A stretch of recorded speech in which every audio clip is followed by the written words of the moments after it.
Bulan Majelis Hakim yang mulia, tim penasihat hukum yang kami hormati, para hadirin dan rekan media yang kami hormati pula, berdasarkan uraian-uraian yang kami kemukakan dalam tulisan di atas, maka kami selaku penuntut umum berkesimpulan terdakwa telah secara sah dan meyakinkan menurut hukum bersalah melakukan tindak pidana korupsi secara bersama-sama dan berlanjut sebagaimana diatur dalam tindak pidana dalam pasal 12 huruf E junto pasal 18 Undang-Undang Republik Indonesia Nomor 31 Tahun 1999 tentang pemberantasan tindak pidana korupsi sebagaimana telah diubah dengan Undang-Undang Nomor 20 Tahun 2001 tentang perubahan atas Undang-Undang Republik Indonesia Nomor 31 Tahun 1999 tentang pemberantasan tindak pidana korupsi junto pasal 55 ayat 1 ke 1 KUHP junto pasal 64 ayat 1 KUHP sebagaimana dakwaan alternatif pertama. Tuntutan pidana. Sebelum kami membacakan tuntutan pidana terhadap terdakwa, bahwa perlu kiranya kami kemukakan hal-hal yang memberatkan dan yang meringankan yang menjadikan pertimbangan dalam mengajukan tuntutan pidana ini, yaitu sebagai berikut. Hal yang memberatkan: terdakwa tidak berterus terang atau berbelit-belit dalam memberikan keterangan. Terdakwa selaku menteri telah mencederai kepercayaan masyarakat Indonesia.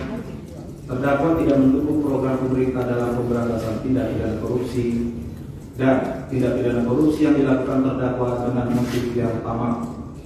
Hal-hal yang meringankan: terdakwa telah berusia lanjut 69 tahun pada saat ini. Berdasarkan uraian tersebut di atas dan dengan memperhatikan ketentuan peraturan perundang-undangan yang berkenaan dengan perkara ini, kami penuntut umum dalam perkara ini menuntut supaya Majelis Hakim Pengadilan Tindak Pidana Korupsi pada Pengadilan Negeri Jakarta Pusat yang memeriksa dan mengadili perkara ini memutuskan: 1. Menyatakan terdakwa Syahrul Yassin Limpo telah terbukti secara sah dan meyakinkan bersalah melakukan tindak pidana korupsi secara bersama-sama dan berlanjut sebagaimana diatur dan diancam pidana dalam pasal 12 huruf E junto pasal 18 Undang-Undang Republik Indonesia Nomor 31 Tahun 1999 tentang pemberantasan tindak pidana korupsi sebagaimana telah diatur dalam Undang-Undang Republik Indonesia Nomor 20 Tahun 2001 tentang perubahan atas Undang-Undang Republik Indonesia Nomor 31 Tahun 1999 tentang pemberantasan tindak pidana korupsi junto pasal 55 ayat 1 ke 1 KUHP junto pasal 4 ayat 1 KUHP sebagaimana dakwaan alternatif pertama. 2. Menjatuhkan pidana terhadap terdakwa Syahrul Yassin Limpo berupa pidana penjara selama 12 tahun dikurangi selama terdakwa berada dalam tahanan dan pidana denda sebesar 500 juta rupiah subsidi pidana kurungan selama 6 bulan dengan perintah terdakwa tetap ditahan. 3.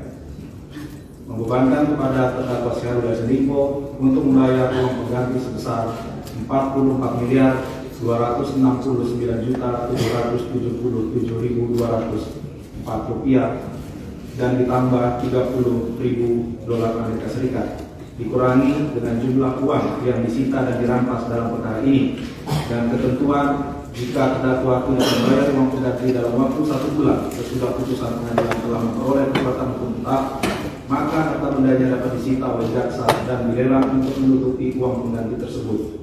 Jika tidak mencukupi, diganti dengan pidana penjara selama 4 tahun. Download Tribun X sekarang, menghadirkan lokal menjadi Indonesia.